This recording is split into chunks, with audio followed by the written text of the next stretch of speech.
Bonsoir à tous, merci d'être présents parmi nous pour ce dernier séminaire de l'année 2023. Je vous remercie tous d'avoir été présents tout au cours de l'année et encore ici ce soir.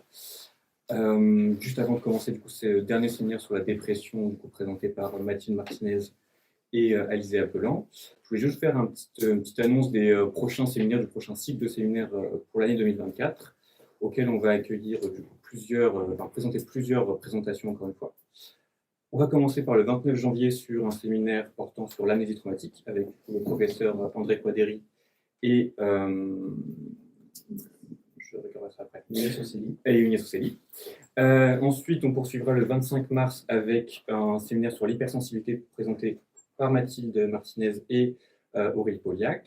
Ensuite, on continuera avec le 27 mai, traumatisme vicariant avec Anaïs Maléa et Marine Ladas.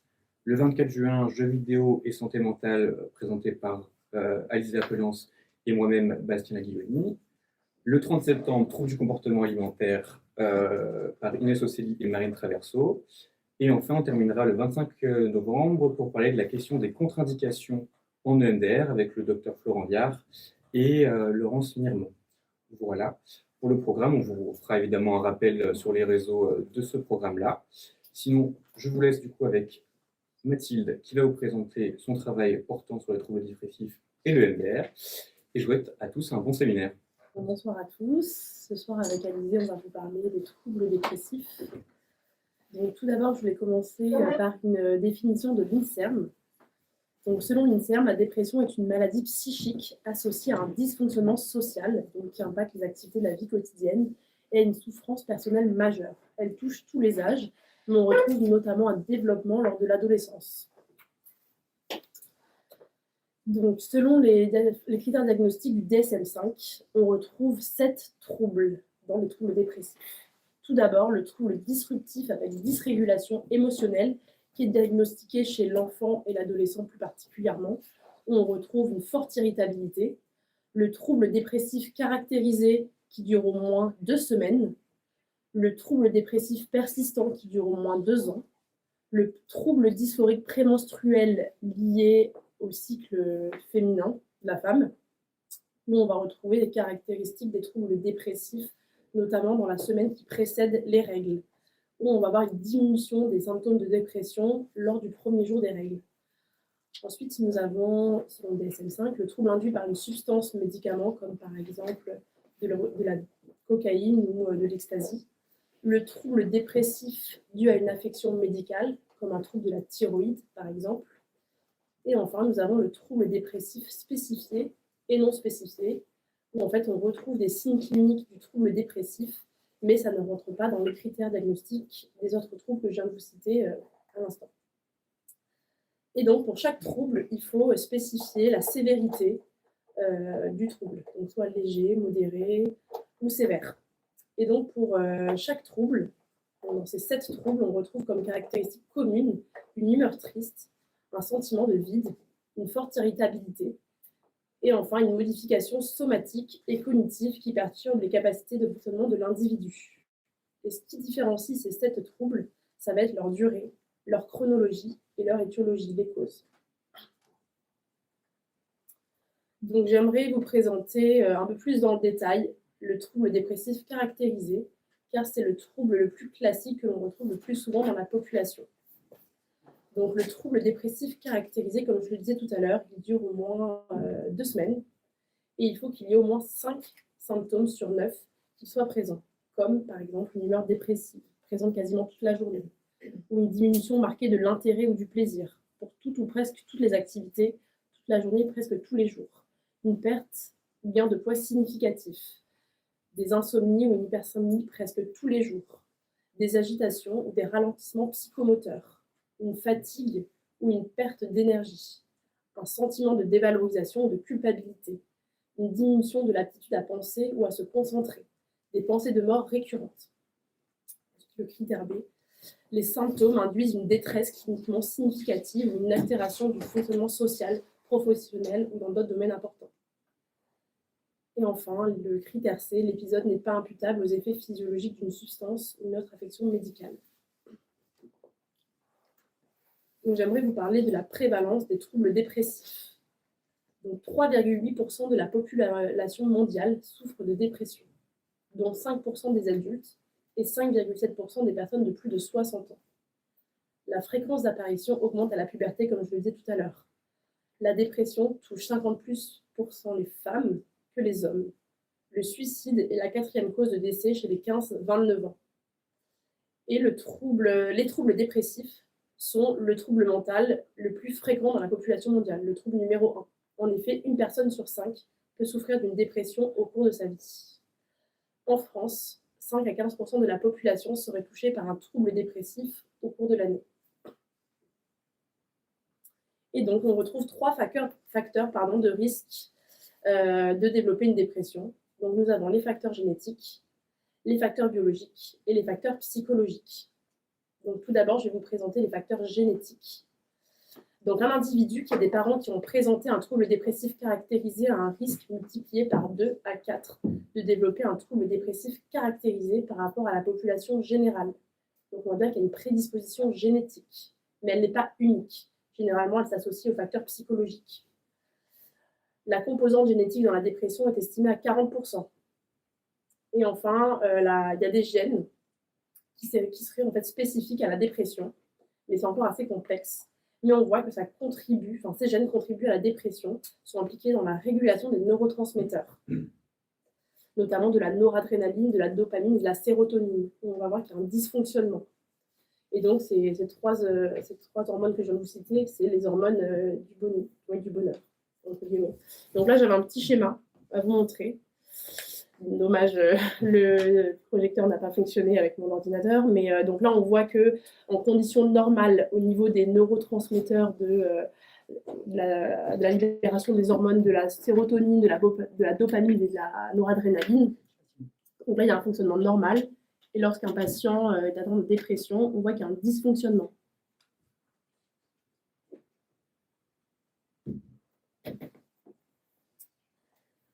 Donc ensuite, j'aimerais vous présenter les facteurs biologiques. Donc on voit que ça peut être lié aussi à des problèmes hormonaux, comme un dysfonctionnement au niveau du système endocrinien, comme des troubles de la thyroïde. On voit aussi que lors d'un postpartum, il va y avoir une chute d'hormones, qui peut être aussi un facteur de risque. À la ménopause aussi, il va y avoir une chute d'hormones ovariennes. Pendant la grossesse, à l'inverse, il va y avoir une montée d'hormones. Donc on voit que ces changements d'hormones peuvent être un facteur de risque. À l'IRM, on voit aussi une hyperactivité de l'axe hypothalamo-hypophyso-surrénalien, qui est liée à la libération de l'hormone de stress du cortisol. À l'IRM, on voit aussi une altération dans le système limbique, qui est liée à la gestion des émotions. On voit qu'il y a une modification fonctionnelle et structurelle dans l'hippocampe et l'amygdale. Donc le patient va avoir une mauvaise gestion des émotions et d'accès au système de la récompense. On voit aussi que la neuroplasticité est altérée. Et enfin, les facteurs environnementaux et psychologiques. Donc des événements de vie négatifs, stressants, notamment durant l'enfance. Un attachement insécurisant va être un facteur de risque de développer une dépression.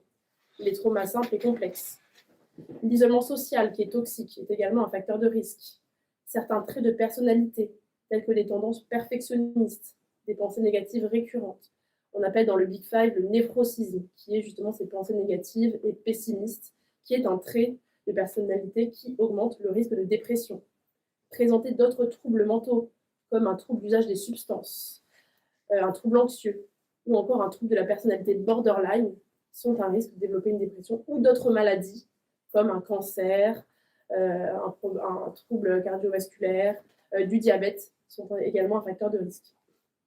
Pour le côté un peu plus théorique, Martin Seligman parle d'impuissance apprise, où en fait, à force que l'individu est confronté à des expériences de vie négatives, eh bien, il apprend qu'il ne peut pas s'en sortir.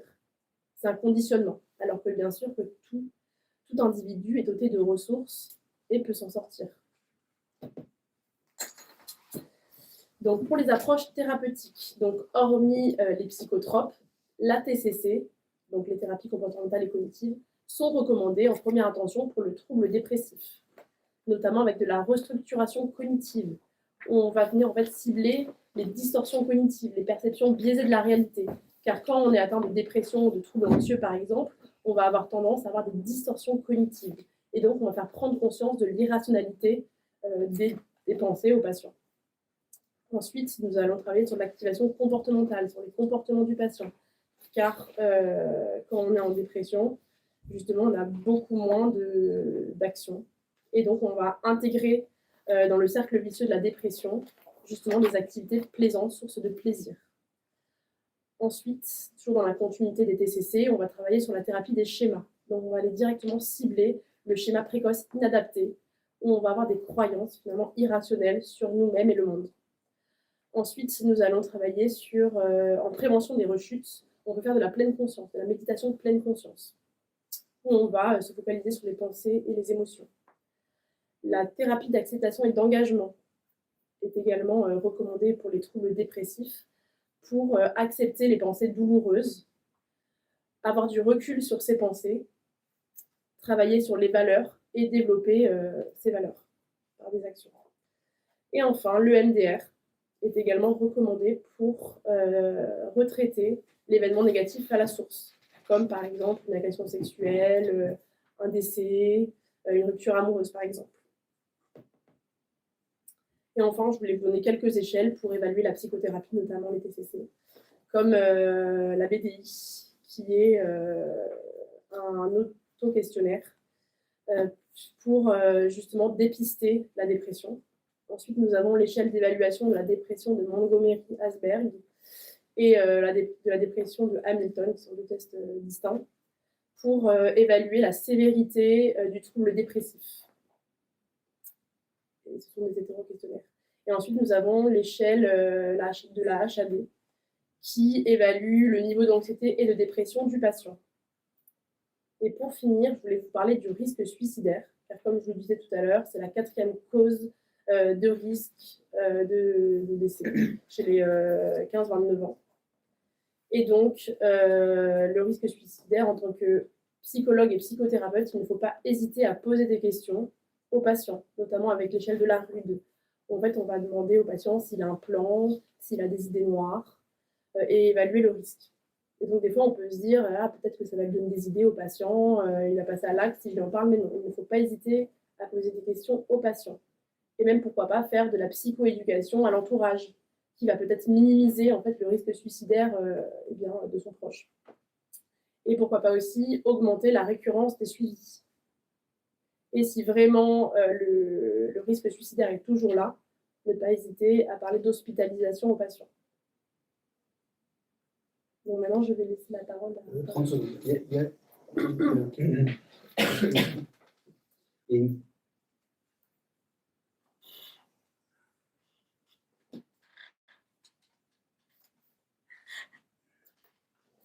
Voilà, il y a deux chiffres que je ne comprends pas. Tu as dit qu'en mondial, on est autour de 3 à 5%, et en France, on est à 15%. Tu as une explication de la disparité de ces chiffres?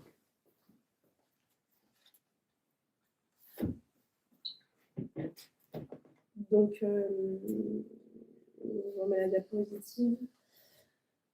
Non, je n'ai pas forcément d'explication. T'en as une, toi, Olivier? La population n'est pas la même. Dans les 5 à 15%, on parle d'adultes et c'est au cours de l'année. Dans les 3,8, c'est tout confondu, donc enfants, et on sait que chez les enfants, effectivement, c'est peu diagnostiqué. C'est souvent subclinique. Et c'est souvent des manifestations très atypiques pour le coup. Les manifestations chez l'enfant sont souvent très, très atypiques. C'est aspécifique, si vous voulez. Ce sera plutôt des angoisses de séparation, ça sera plutôt de l'agressivité, ça ne ressemble pas, ça n'a pas la tête de la dépression, si vous voulez.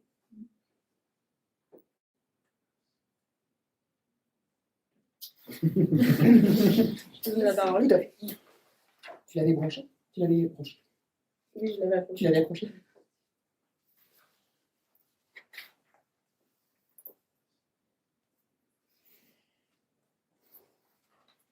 Donc, on va poursuivre notre chemin autour de la dépression et de l'EMDR à travers la présentation de cas cliniques que, j'espère que mes cheveux ne vont pas faire interférence, pardon, excusez-moi, que j'ai voulu assez typique, donc sans trop de problématiques comorbides ou de questionnements annexes.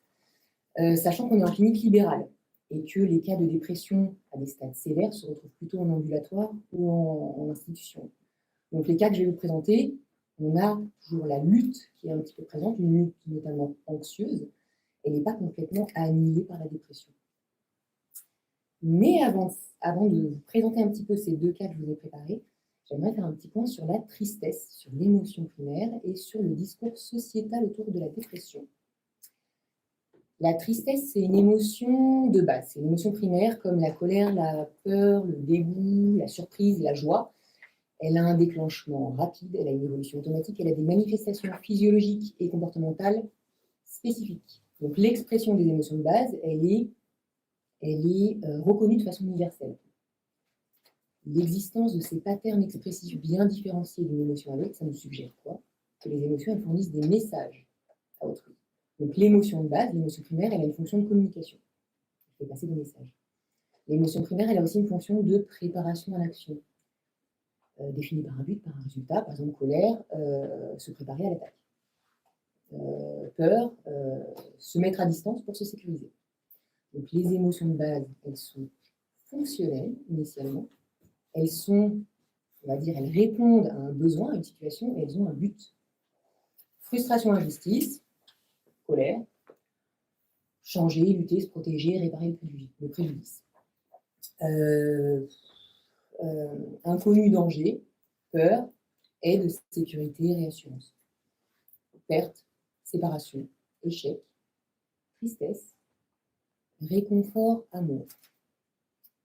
Comme tout le monde a déjà expérimenté un petit peu la tristesse, une émotion basse, un manque de motivation ou la solitude pesante, on a tendance à appréhender un petit peu la dépression par ce prisme-là.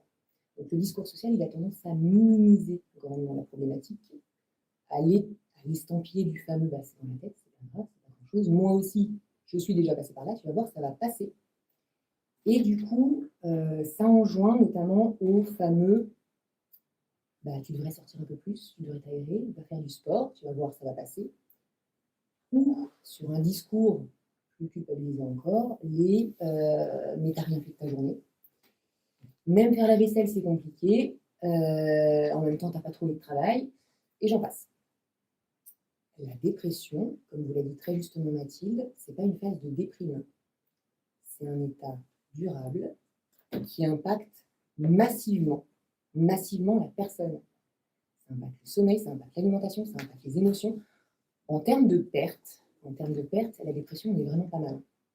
Perte de joie, perte d'envie, perte de plaisir, perte de motivation, perte d'appétit, perte de sommeil, perte des facultés cognitives, jusqu'à arriver au fameux syndrome canapé, où du coup, quasiment plus rien n'est possible. Mathilde vous a présenté un petit peu les préconisations HAS. Donc globalement, psychotrope et psychothérapie structurée, fonction de la sévérité du trouble. Léger à modéré, ce sera plutôt en première intention psychothérapie. Effectivement, sévère, on tablera plutôt sur les psychotropes. Pourquoi le MDR du coup? Deux petites raisons. D'une part, même si aujourd'hui la dépression et ses thérapeutiques sont relativement bien documentées, posent encore beaucoup de soucis les rechutes dépressives qui restent extrêmement importantes. Ça correspond à 50% des dépressifs au bout de 2 ans. Donc un dépressif sur 2 rechute au bout de 2 ans. Globalement, les améliorations cliniques, elles sont relativement insatisfaisantes et le risque suicidaire reste un petit peu un enjeu de taille. Deuxième petit point, Mathilde vous l'a évoqué aussi. La dépression, elle va jouer notamment sur 3 zones dans le cerveau. On va observer une atrophie du cortex préfrontal qui est impliquée dans l'inhibition de l'amygdale. Donc, on va observer une hyperactivation de l'amygdale, cerveau émotionnel, et on va observer aussi une atrophie hippocampique. Donc, ça paraît tout à fait opportun de mettre en application une thérapie qui a fait ses preuves, je grossis un peu très schématisant, mais dans l'apaisement ou le boost de ces structures. Le protocole EMDR, pour la dépression, globalement, ça suit le protocole standard. Shapiro, elle nous invite, donc Francine Shapiro, elle nous invite à nous focaliser sur les traumas, sur les périodes de stress, sur le parcours du trouble, l'histoire de la problématique, et sur les deuils importants non résolus. On part du plus ancien au plus récent. Et les scénarios futurs vont nous permettre de reprogrammer des réponses aux facteurs de stress.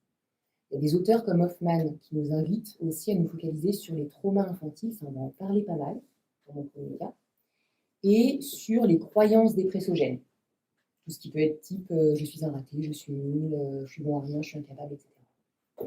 Et le protocole DEPR-END, spécifiquement fait pour la dépression, en plus de ça, nous invite aussi à cibler les pensées suicidaires directement et les facteurs de stress actuels.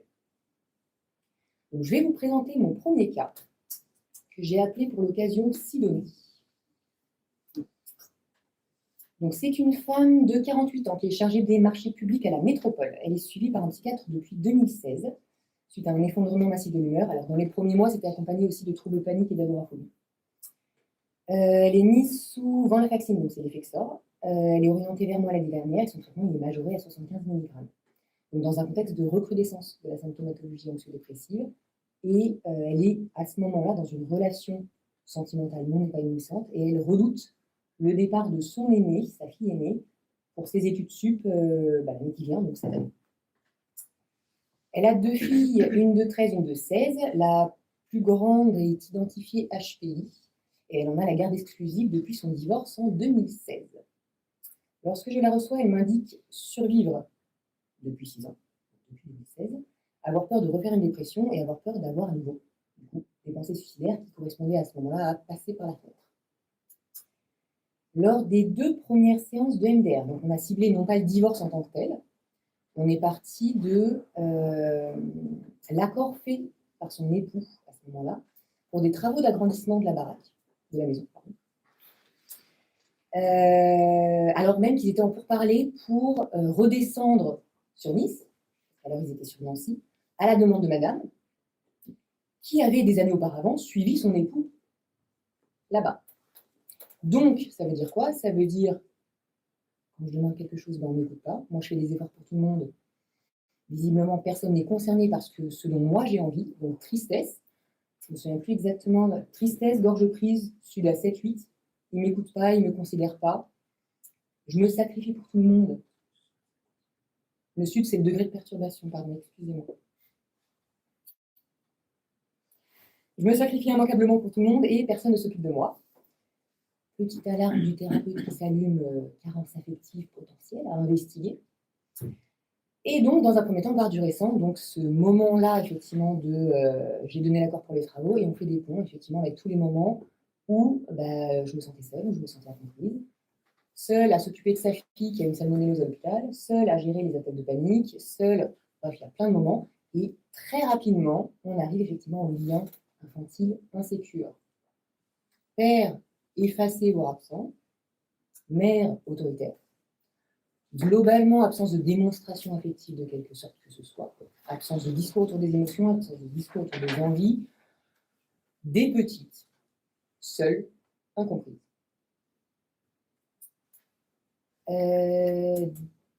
Du coup, dans le giron, forcément, on a travaillé aussi la culpabilité qui va un petit peu de pair. Culpabilité, donc, dans l'actuel, d'avoir fait une dépression, de ne pas être suffisamment présente pour ses enfants. Culpabilité d'avoir demandé le divorce, potentiellement d'avoir impacté aussi ses filles, qui ramène aussi immanquablement à l'enfance. Culpabilité d'être malade, enfant, parce que discours culpabilisant de la maman. Culpabilité de prioriser ses besoins au détriment de l'anticipation des besoins des autres, donc pas suffisamment répondre aux attentes. Et on tisse. Donc globalement, on est un petit peu sur cette idée de je suis pas assez, je suis pas suffisante, c'est souvent de ma faute. En parallèle, dans ce cas, on a aussi travaillé les sensations d'étouffement, des attaques de panique, qui faisaient écho aussi au fait de se sentir étouffé. Alors dans sa relation sentimentale actuelle, quand je la reçois, qui est finie depuis, dans sa relation maritale auparavant, et antérieurement, avec sa maman despotique et intrusive. Donc voilà, à chaque fois ça fait lien. C'est donc principalement sur les liens d'attachement que nous nous sommes penchés pour apaiser tristesse et culpabilité. C'est ces 2 grandes émotions qu'on a travaillées. Petit point un petit peu sur les liens d'attachement, parce que là je vous ai pris un cas que j'ai trouvé, en tout cas pour ma part, mon expérience assez typique. Ce que je peux proposer quand je montre vraiment un suivi un petit peu dépressif, de travailler les liens d'attachement. Je vais évoquer un petit peu Winnicott. Un enfant seul, ça n'existe pas. Quand on est, l'enfant, il est immature physiquement et psychologiquement. Il est dépendant des personnes qui prennent soin de lui, il est dépendant de ses parents. Cette dépendance, elle va avoir une influence sur le développement de ces processus neurodéveloppementaux, mais ce qui nous intéresse aussi un peu plus particulièrement sur le développement de ses capacités de gestion face aux stresseurs. Pour rappel, on a 2 grands piliers pour un apprentissage relativement optimal. On a la répétition, quand je bûche pour mes examens, et on a l'émotion. On ne se souvient jamais autant d'un événement lorsqu'il y a une émotion forte, quelle qu'elle soit. Alors que si j'essaie de me souvenir de ce que j'ai mangé il y a 2 semaines, un ananas ou que sais-je, s'il n'y a pas eu d'émotion ou d'événement, ça va être pénible pour moi d'aller récupérer l'information. Des stress, quand ils sont massifs ou quand ils sont répétés dans l'enfance, ça va possiblement jouer sur ces 2 piliers-là, que sont la répétition et l'émotion, et ça va induire des réactions spécifiques face aux facteurs de stress. En fait, ça va déréguler nos réponses au stress. Ça va déréguler nos patterns neurobiologiques du stress, parce que plus j'allume un réseau de neurones, plus il apprend à s'allumer préférentiellement. Donc, on va créer des autoroutes préférentielles de l'information et systématiser les réponses. Situation aversive, maman crie, je me fige. Plus j'expérimente ça, plus rapidement et plus systématiquement, je vais me figer quand il y a situation aversive. Donc ces stress itératifs et ou massifs jeunes, ça va privilégier le circuit court de la peur, où l'amygdale, elle est quasi constamment alarmée, elle est quasi constamment désarrimée du cortex. Ça explique par ailleurs les vulnérabilités dissociatives. Ça, on s'écarte un petit peu du sujet, mais qu'on peut voir lorsqu'il y a événement ultérieur négatif. L'enfant, il est dépendant de ses parents. Ce sont ses parents qui vont lui prêter, jeune, leur cortex mature pour venir réguler l'amygdale, pour que lui, il puisse construire sa propre petite mécanique à réguler ses émotions, à s'apaiser, à s'adapter aux événements de vie. Petit point aussi, pour rappel, le cerveau il est trionique, reptilien, limbique, néocortex. Le reptilien, c'est le cerveau de la survie, très réactif au danger, très résistant au changement. Il est en charge, on va dire, des capacités de base du nourrisson, manger, boire, sentir la douleur, sentir la température, sentir la chaleur. Il est opérationnel dès la naissance. Les 2 autres, ce n'est pas le cas. Le limbique, il mature jusqu'à nos 6 ans. Le néocortex, il mature jusqu'à la vingtaine. Je ne me souviens plus exactement. 25 ans. C'est énorme. Donc, petit, c'est les parents qui vont prêter leur cortex pour ramener l'enfant dans sa fenêtre de tolérance émotionnelle. C'est extrêmement important. J'ai fait tout un détour pour vous parler de la théorie de l'attachement, mais j'y viens. Donc Bowlby, dans les années 50, il s'est très tôt intéressé justement à ce lien enfant-parent. L'attachement, c'est la nature du lien entre l'enfant et son parent, et la figure d'attachement, c'est la personne vers laquelle l'enfant oriente son comportement d'attachement. Bowlby a observé qu'il y a une correspondance énorme entre les comportements d'attachement et les comportements d'exploration. Donc lorsque l'enfant, ses besoins de proximité sont satisfaits, on observera plus facilement des comportements d'exploration, d'aller voir l'environnement avec une base sécuritaire. Ainsworth, en 78, si je ne me trompe, elle a décrit 4 patterns d'attachement. L'attachement sécure, c'est celui qui propose la base sécuritaire qui permet d'explorer l'environnement. Pour ce faire, la réponse du parent, elle doit être chaleureuse, validante, cohérente. Elle doit être aussi prévisible et rapide. C'est par ce type de réponse que l'enfant va pouvoir discriminer ses émotions, les rendre intérieurement tolérables et par là même aussi développer ses capacités d'empathie. Si les réponses du parent ne répondent pas suffisamment à ces critères, on peut voir des types d'attachement qui vont être du coup insécures, et on en a 3. L'attachement évitant. Globalement, le parent est satisfait des besoins matériels de l'enfant, mais il satisfait difficilement les besoins émotionnels. Donc l'enfant, il apprend quoi? Il apprend que pour garder une proximité avec la figure d'attachement, il ne doit pas montrer ses besoins, il ne doit pas montrer ses émotions. Globalement, il doit se gérer en autonomie. Donc quand il y a facteur de stress, je fais appel à personne, je cache mes signes de détresse émotionnelle, globalement, j'étouffe l'expression de mes besoins pour ne courir aucun risque de rejet. Et j'apprends aussi que du coup, je peux faire confiance à personne. Attachement ambivalent. La figure d'attachement, elle oscille entre une présence attentive et l'hostilité, de l'absence, qu'importe. Ça va être très, très perturbant pour l'enfant, parce que du coup, ça va décourager ses conduites d'exploration. Et d'ailleurs, l'enfant en situation de stress, il va être aussi ambivalent. Ça peut être des pleurs, ça peut être une recherche de contact, voire un rejet coléreux, à l'extrême inverse. Et c'est des enfants qui vont être très difficiles à réconforter. Là, je vous parle de stratégie. Pour l'enfant, c'est des stratégies de survie. C'est ce qui permet de s'adapter à son environnement. Donc ça peut être trop rigide, ça peut desservir, mais à la base, c'est vraiment fonctionnel. Et l'attachement désorganisé, pour le coup, alors là, le parent, il n'est pas en capacité d'apaiser l'enfant, de connecter son amygdale avec son cortex. Et du coup, l'enfant, en situation de stress, il n'aura pas de stratégie, en fait. Il pourra se tourner vers personne, parce que le comportement du parent, il va être ou effrayant ou effrayé. Donc là, il est complètement en incapacité de réguler son émotion. Ces types d'attachement-là, pourquoi je vous en parle? Parce que Bowlby nous a dit que ça contribue au développement de ce qu'il appelle les modèles internes opérants. C'est des schémas de pensée automatique, des croyances de base qui filtrent notre compréhension de nous, des autres et du monde. Attachement sécure, je vois que maman est là quand j'ai besoin, donc j'apprends que je peux faire confiance en maman. Donc je peux faire confiance dans les autres, donc je peux faire confiance dans le monde. Attachement insécure, quand j'ai besoin, maman n'est pas là, maman est hostile, maman est anxieuse, que sais-je, je ne peux pas faire confiance, je n'ai pas d'appui, les autres m'ignorent, le monde est dépourvu d'amour, ça se généralise, si vous voulez. Donc quand il y a des événements difficiles dans la relation avec les figures d'attachement, ça peut être très compliqué pour la suite. Et d'ailleurs, on décrit trois types d'événements qui majorent le risque, en lien avec la dépression, de développer un état dépressif en lien avec la figure d'attachement, la perte d'un parent, l'impossibilité de former une relation stable et sécure avec une figure d'attachement, et l'attitude d'un parent qui me fait sentir comme pas aimable. Ces trois types d'événements-là, globalement, ça va contribuer à développer certaines croyances. On va beaucoup travailler chez les dépressifs. Sentiment d'être impuissant ou désespoir face aux événements de vie. Hyper-responsabilisation, sentiment d'être responsable en cas de perte ou d'échec. Modèle de soi en tant que détestable, pas aimable, et de l'autre en tant qu'être rejetant. On voit déjà, il y a beaucoup de liens avec ce dont vous parliez Mathilde tout à l'heure, quand elle parlait de Seligman et de l'impuissance apprise. Des événements qui vont avoir des répercussions en termes d'apprentissage. Seligman, il nous disait ça.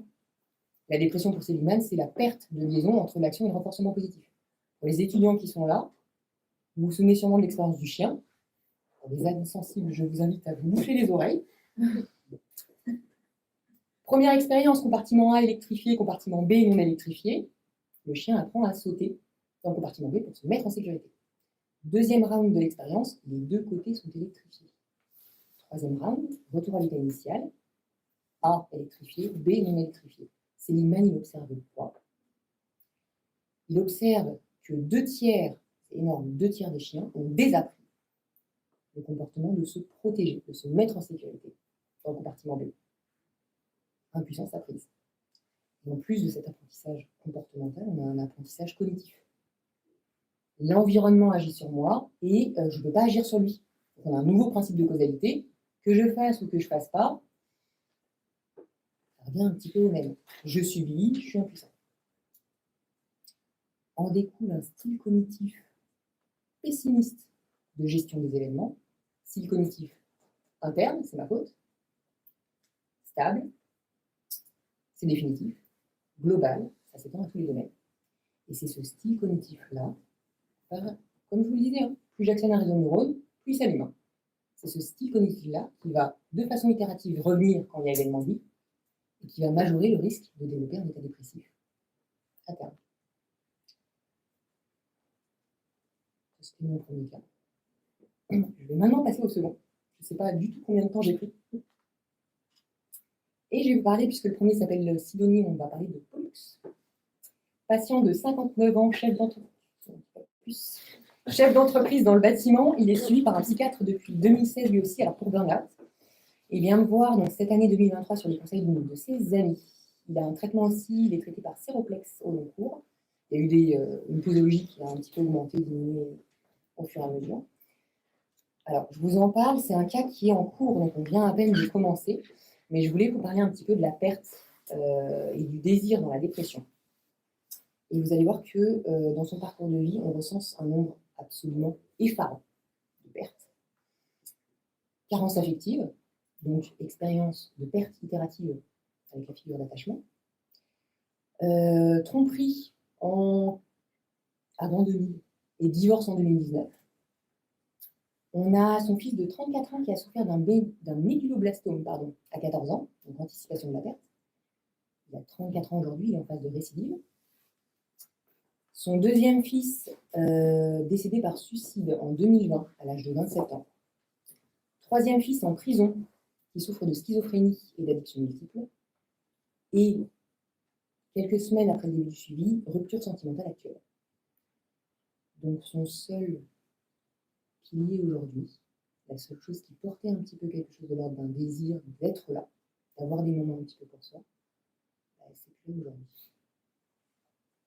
Le premier effondrement timique, il est survenu donc dans un contexte de conjugopathie et d'épuisement au travail. Le second, c'est à la suite du deuil, le deuil de son fils. Et Pollux, quand je reçois, on a tout l'armada, on a trouble du sommeil, trouble d'appétit, tristesse immense, désespoir, une culpabilité massive, une faible estime de soi, de l'apathie, de l'anomie. Mais malgré toutes ces pertes, on a encore quelque chose un petit peu de l'ordre de la lutte qui subsiste. Alors, une lutte qui s'inscrit dans le je ne peux pas encore abandonner quelqu'un. Bien que, oui, effectivement, le désir de finitude soit manifeste et exprimé. J'attends qu'une chose, c'est de rejoindre mon fils social. Je voulais vous parler un petit peu de cette perte d'élan vital qu'on observe dans la dépression. Et du coup, du désir. Alors, le désir, c'est quoi? Le désir, pour Spinoza, ça va faire plaisir à André. Le désir, pour Spinoza, c'est le moteur de notre existence. C'est ce qui nous pousse à agir, ce qui nous fait vivre pleinement. L'absence de désir, dont la dépression soit un petit peu le porte-étendard, ça vient signer l'affaissement de notre élan vital. Alors ça, c'est pour l'aspect dépressif, mais on peut le voir sous un autre angle. Des fois, cet affaissement, ça peut se traduire par l'exacerbation des petites compensations, des petits mini-shoots de plaisir, si vous voulez, type TCA, type achat compulsif, type addiction à tout genre. Et pour revenir au désir, alors ça vient du latin desiderare, qui veut dire l'astre, et ça renvoie à deux interprétations un petit peu aux antipodes l'une de l'autre. D'un côté, on a le désir cesser de contempler les étoiles, qui véhicule un petit peu cette idée de déboussolement, d'être perdu, comme le marin qui ne se réfère plus à sa petite étoile qui va se perdre en mer. Et de l'autre côté, on a un petit peu cette idée de desiderare, ce qui me libère de la sidération. Desiderare. D'ailleurs, pour les Romains, la sidération, c'est le fait de subir l'action funeste des astres. On retrouve un peu aujourd'hui avec cette idée de figement, d'être privé de liberté d'action. Donc, c'est en mobilisant notre énergie, si vous voulez, qu'on va pouvoir se libérer de la sidération, desiderare, par le désir. Cette double acception, on la retrouve un petit peu dans les traditions philosophiques actuelles. D'un côté, le désir manque, notamment pour les philosophes de l'Antiquité avec Platon en fer de lance. Je suis insatisfait et l'assouvissement de mon désir va changer d'objet qui va relancer, donc je suis condamné à être perpétuellement insatisfait. Je désire ce que je n'ai pas, je manque, du coup je souffre. Et si j'ai, je désire plus, du coup je manque plus, du coup je ne souffre pas puisque j'ai, mais je ne suis pas forcément bien parce que je désire plus. C'est ce que Schopenhauer appelle l'ennui. Et il nous dit, notre vie oscille comme un pendule de la souffrance à l'ennui. Il y a deux tragédies dans la vie. L'une est de ne pas obtenir ce que nous désirons ardemment, et l'autre, c'est de l'obtenir. Ça, c'était chaud. C'est son nom. Donc, désirant qu'il nous faudrait éradiquer, et en découle tous les courants ascétiques, type bouddhisme, stoïcisme, globalement les grandes religions, en dehors de Jésus. Et notre cerveau, il est configuré comme ça. Vous connaissez le circuit de la récompense dans le cerveau qui nous pousse à effectuer des comportements qui nous procurent du plaisir. Ça va renforcer ces comportements-là. Et de l'autre côté, on a le désir puissance de Spinoza, désir moteur qui vient un petit peu relancer la machine, qui vient nous porter, et un désir qu'il conviendra de cultiver.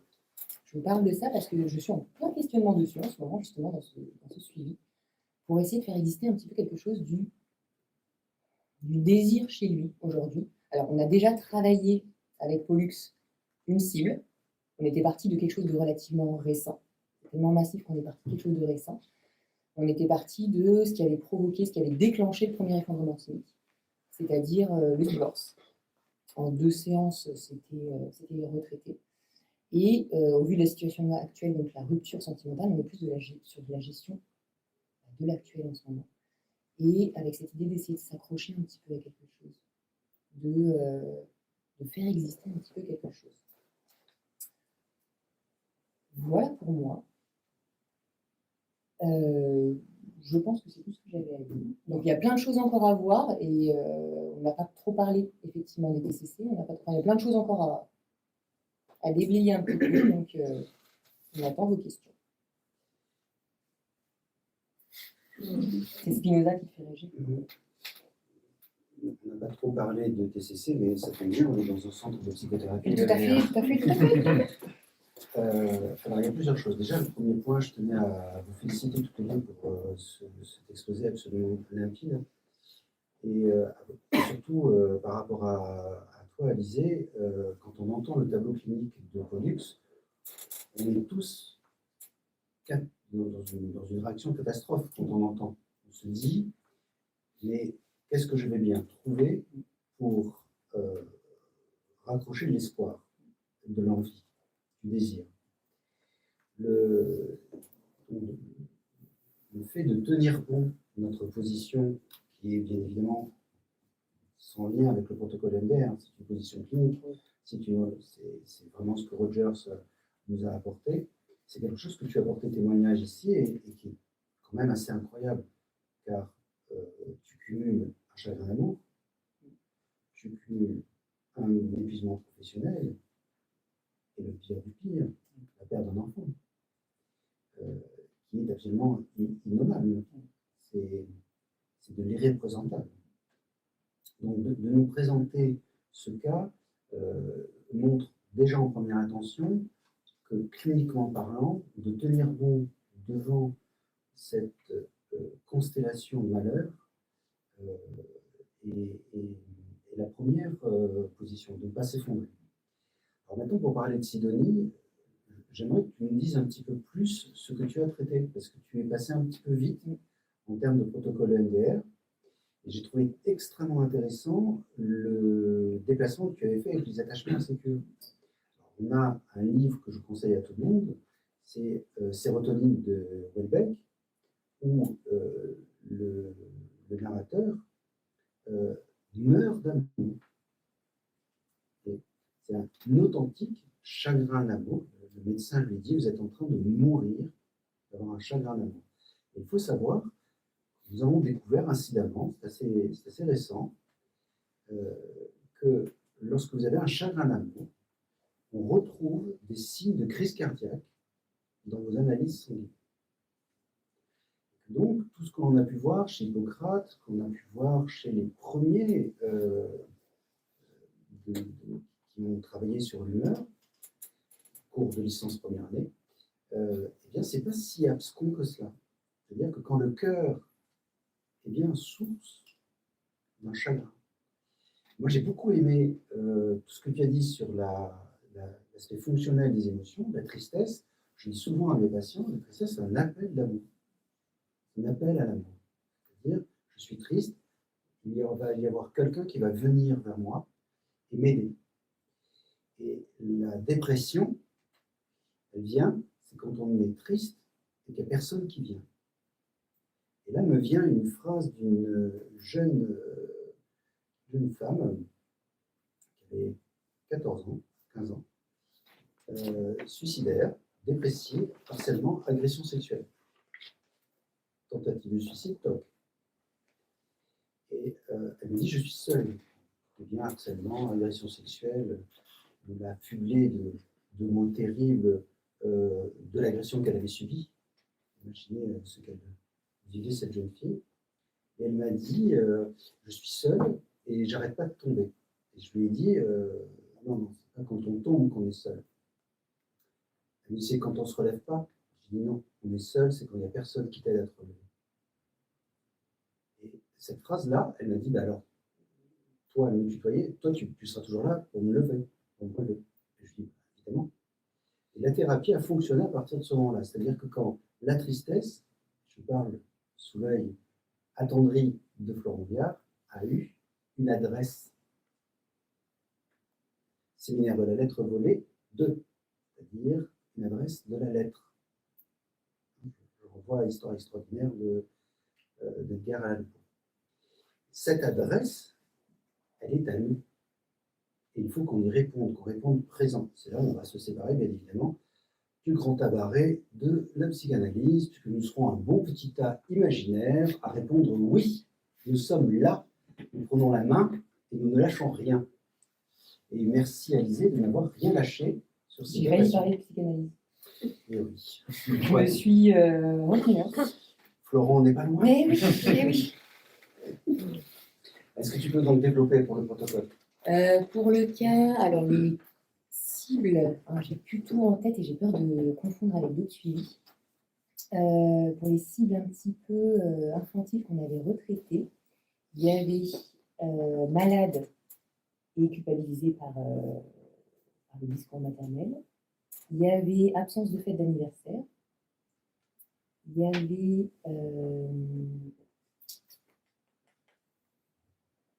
on avait quelques-unes. Ça nous a pris à peu près 4-5 séances, je crois, de mémoire, pour retravailler un petit peu l'enfance.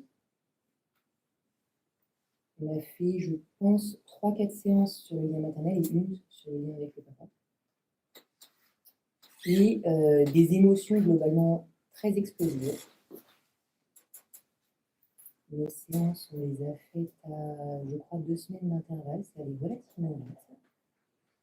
Le point qui a vraiment fait levier avec cette patiente, c'est de transposer, et c'est ce qui fait souvent levier d'ailleurs chez les patients qui sont parents, c'est de pouvoir se rendre compte de tout ce qu'elle met en place, tout ce qu'elle offre, tout ce qu'elle donne à ses enfants et qui lui a manqué. En tout cas, d'expérience, c'est souvent ce qui déloge le plus. J'ai une phrase type que je donne toujours à mes patientes quand elles sont meilleures mères que leur mère. Je dis toujours, moi je suis adoré de ma mère, je n'ai absolument aucun mérite de rendre ce que l'on m'a donné. Alors que vous avez gardé mémoire de ce qui vous a manqué, vous l'avez mis en acte et vous savez le donner. C'est absolument incroyable d'être meilleure mère qu'une mère. C'est un renforcement extrêmement important que de pointer que, et c'est ce que tu disais tout à l'heure Mathilde par rapport à la répétition, de faire coupure.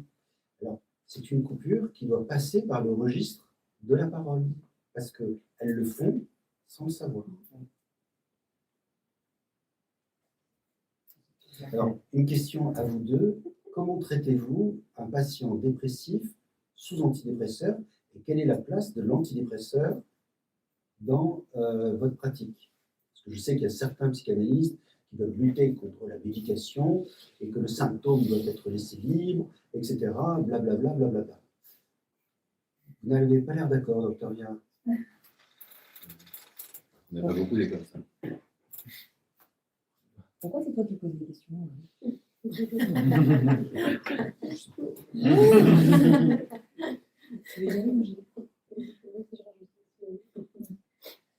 Place des antidépresseurs dans la psychothérapie, en général, moi, ça ne pose absolument pas de souci. Du moment que la posologie est relativement indiquée, sachant que, en général, les cas où il y avait un traitement antidépresseur que j'avais étaient des cas, alors soit de thymorégulateur, d'ailleurs, soit des cas de bipolarité, ou effectivement de dépression endogène, donc avec quelque chose d'assez consistant derrière.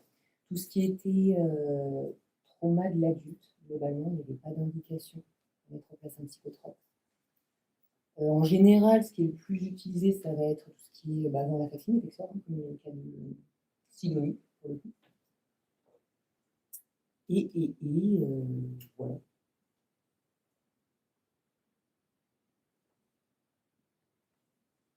Donc, comme ça, je vois pas d'inconvénient à ce qui est de la psychothérapie et des psychotropes.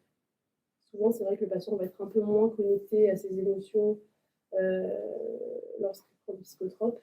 Et ce que j'aime bien faire avant de commencer l'EMDR avec les patients qui justement vont être un petit peu inhibés au niveau des émotions, c'est de fermer les yeux, de le reconnecter justement à l'événement de vie négatif, qui était de se reconnecter à l'émotion, à la sensation négative en fermant les yeux. Puis une fois qu'il a bien l'image, bien l'émotion, bien la sensation, je l'invite à rouvrir les yeux et à l'exposer justement en EMDR à l'événement de vie négatif.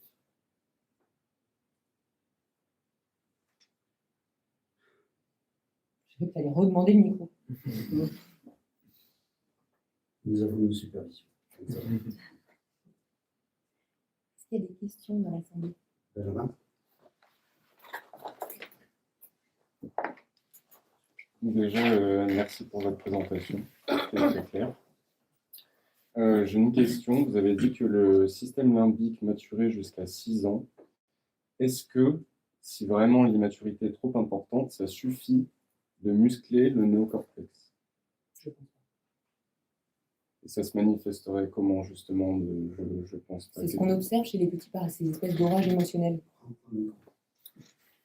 L'immaturité limbique, c'est ce qu'on observe chez les petits par ces espèces d'orage émotionnel, ces tempêtes, quel que soit le type d'émotion d'ailleurs.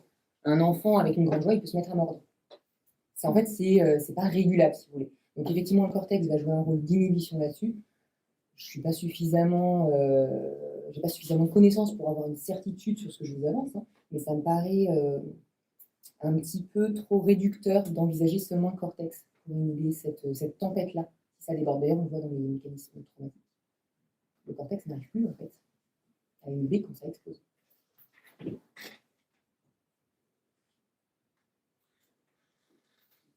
D'ailleurs, pour continuer, il y a une mode à l'heure actuelle de dire que l'enfant ne connaît pas la négation. Dans cette éducation positive. Et du coup, nous avons, nous, en tant que cliniciens, beaucoup de demandes, c'est assez étonnant, qui relèvent non pas d'une psychopathologie, mais qui relèvent de carences éducatives, avec véritablement vraiment de la guidance parentale. C'est-à-dire qu'on vient consulter un psychologue pour qu'on nous donne des conseils parce que l'enfant n'arrive pas à réguler les jeux vidéo, d'aller se coucher, etc., etc.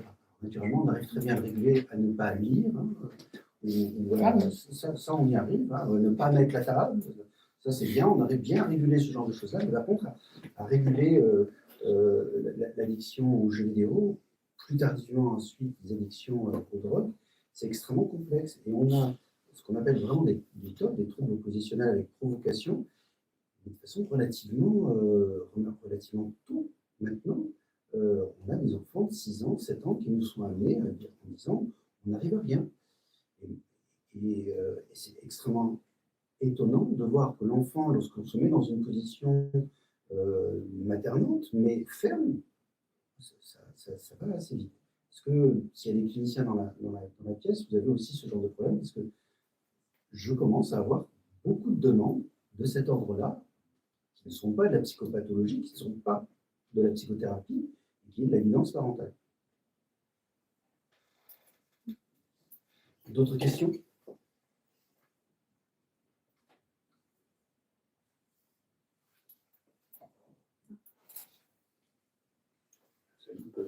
Ça ira, je l'ai pris.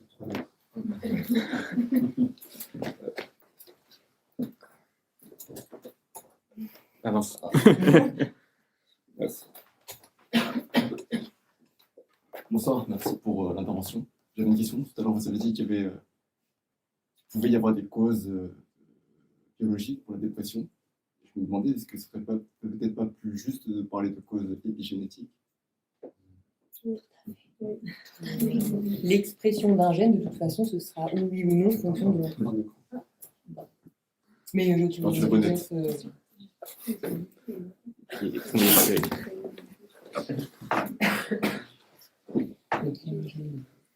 Sinon, il va s'exprimer en nous de toute façon en fonction de l'ordre.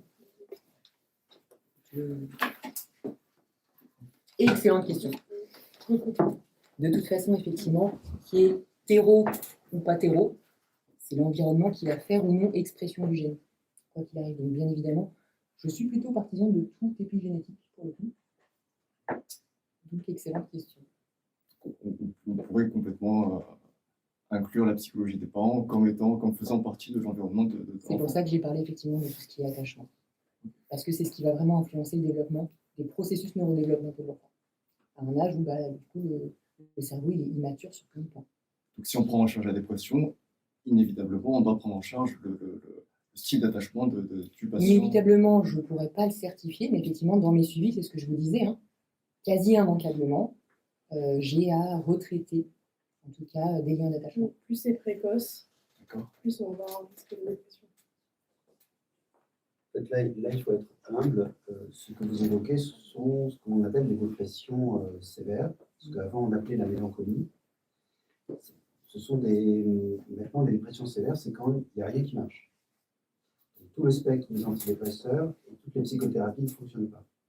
En général, on a effectivement des dépressions génétiques parce que rien n'explique la dépression. Donc, vous faites une anamnèse de votre patient et vous ne trouvez aucun événement qui serait à l'origine de la dépression.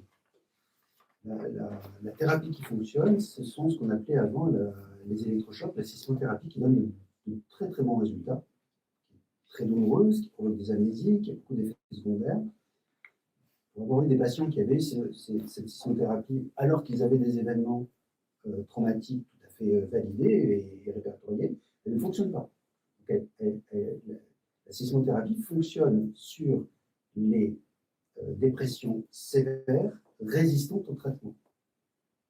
Et je rajoute, ça c'est vraiment un rajout personnel, et il n'y a aucun événement que l'anamnèse décrit comme étant source de la dépression. C'est curieux quand même. Absolument. Absolument. Aujourd'hui, ces dépressions unipolaires, elles sont même plutôt rangées dans les troubles bipolaires. Oui. Parce que ça ne va pas du tout être traité de la même façon. C'est absolument inexplicable. Il y a des études pour essayer de comprendre.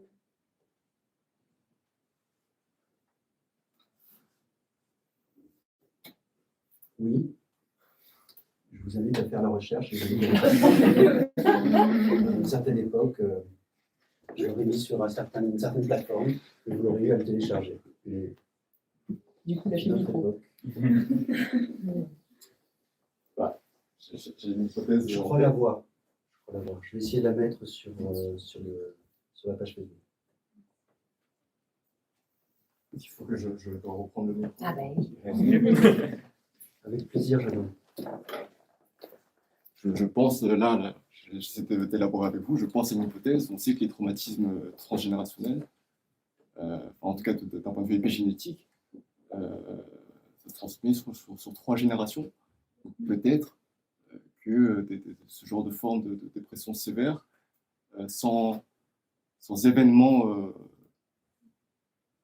comment dire, qui peut être la cause C'est une prédisposition en tout cas. C'est Alors, pas unique. alors, c'est une question.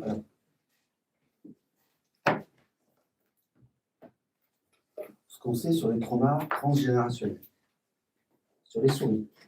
J'ai bien dit sur les souris. La souris, c'est ça, c'est le cerveau d'une souris. L'amygdale de la souris, c'est ça. Donc la souris, c'est une grosse amygdale. Quand vous traumatisez des souris, en allant, par exemple, dans une zone de leur corps, vous les traumatisez par électricité. Eh bien, on voit que les enfants des souris, d'accord, ne vont pas dans cette zone, alors qu'il n'y a plus d'électricité. Donc il y a bien une transmission générationnelle. De dire qu'il faut 3 générations, etc., je nomme, ce sont encore des hypothèses. Des hypothèses qu'on fait, mais on a tous dans cette pièce, des ancêtres qui ont été agressés sexuellement, qui ont été tués lors d'une razzia des Vikings. ou autres. On a tous eu des parents qui sont morts à la guerre ou qui ont eu des TSPT dans les générations anciennes. Donc, c'est extrêmement compliqué d'expliquer ça par la génération. Ce qu'on sait, c'est que il y a, et ça c'est grâce à les travaux vulgarisés par mon collègue, le professeur Cyril Tarquinio, que les maladies ne tombent pas du ciel et qu'il y a un effet du trauma sur l'ADN qui développe des pathologies. Donc, on a un faisceau qui tendrait à aller dans votre sens, mais on est vraiment du début du début. Donc, je vous inviterai à faire une thèse là-dessus si vous voulez. Vous êtes en quelle année? Je suis en licence de psycho. Oui. Je rajoute un petit quelque chose en si tu me permets. On sait aussi que la mémoire somatosensorielle, elle se met déjà en place in utero. Donc des fois, des facteurs de stress pendant la grossesse, ça peut aussi influencer. On sait aujourd'hui que ça peut avoir des répercussions sur le système endocrinien, sur le système immunitaire. C'est assez massif. Oui, non, mais bien sûr. Mais comment tu as accès en thérapie? Super. On n'a pas de C'est pour représentation. ça que là, on est sur de l'endogène et on n'a pas de moyens thérapeutiques non médicaux. Parce qu'il nous faut des représentations, il nous faut des souvenirs. Ce que je voulais rajouter aussi, c'est que c'est une prédisposition, une vulnérabilité, mais souvent qui est associée avec un facteur psychologique, comme par exemple une agression sexuelle, un décès. Ce n'est pas uniquement la prédisposition génétique. Ça va s'associer à un déclencheur du présent avec un facteur psychologique. Et ce qui nous rend difficile la thérapie, c'est qu'on est dans l'insu. On est dans un processus qui n'est pas... on est dans un processus qui est inconscient, mais pas au sens de la psychanalyse. Qui est inconscient au sens d'un développement qui n'est même pas dans les souvenirs. Alors, nous, ce qu'on travaille, par contre, c'est quand on raconte. Vous voyez, ah oui, on t'a mis sous couveuse pendant 1 mois et demi, on t'a pas vu pendant 1 mois et demi. Alors, on travaille le souvenir, non pas d'être dans une couveuse pendant 1 mois et demi séparé de sa mère, mais sur le fait que la mère raconte cela à son enfant, voire le répète. Ça peut créer un lien d'attachement insécure en disant « maman peut disparaître ». C'est une hypothèse, hein, c'est vraiment très amusant. D'autres questions? Merci. Oui.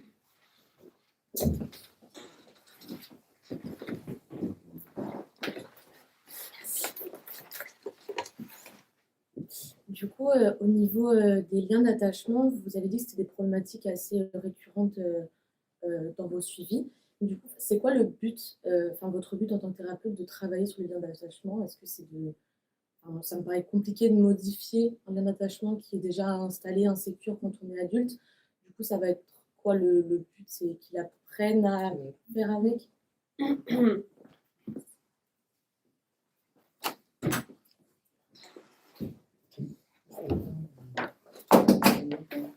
Donc,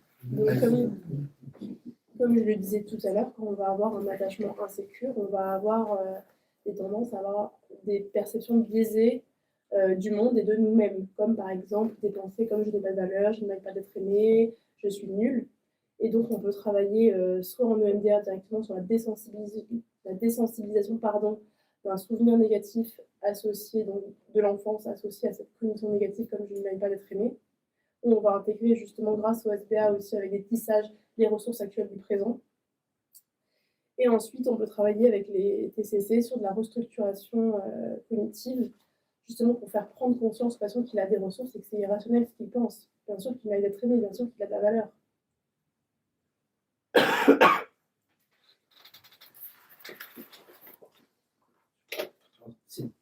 C'est une question très intéressante que vous avez posée parce que, effectivement, comme ce sont des liens d'attachement primitifs, on peut imaginer que ces liens d'attachement soient définitifs. Il ne faut pas confondre primitif et définitif. Il y a la plasticité neuronale, il y a, encore une fois, ce que disait Rogers, c'est qu'il faut toujours avoir une confiance inébranlable dans les capacités du patient et dans ses ressources.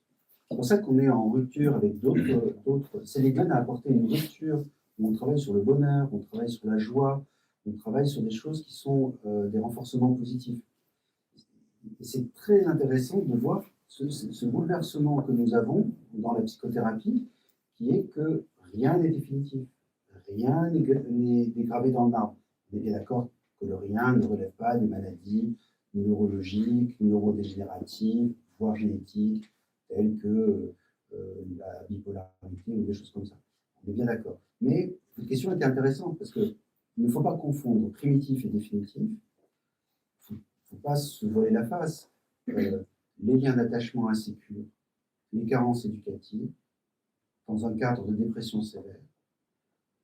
Alizé vous a parlé de 4-5 séances. C'est en général beaucoup plus que lorsque l'on travaille dans un stress post-traumatique, même complexe. Après, il ne faut pas non plus regarder ailleurs. En général, quand on a des agressions, des traumas infantiles, il y a derrière des liens d'attachement insécures, il y a derrière ces choses-là. Et quand on nous raconte que j'ai été agressé à tel âge, une des questions qui vient dans l'anamnèse, très, très proche de celle-ci, c'est est-ce que vos parents le savent? Et si oui, qu'ont-ils dit? Parce que ce n'est pas du tout la même thérapie que le père ou la mère qui amène son enfant déposer plainte, qui coupe les relations avec le grand-père incestueux, que celui qui dit tais-toi, tu es une menteuse. Parce que là, on a dans les schémas que vient de dire Alizé et Mathilde.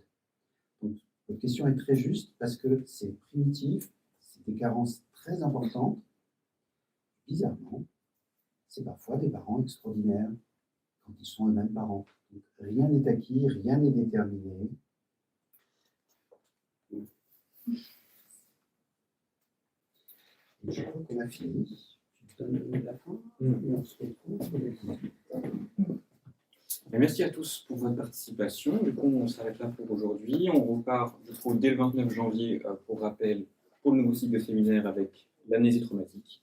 On se retrouve également la semaine prochaine pour une conférence débat littérature, psychologie autour du livre Insurrection d'Anthony Samama.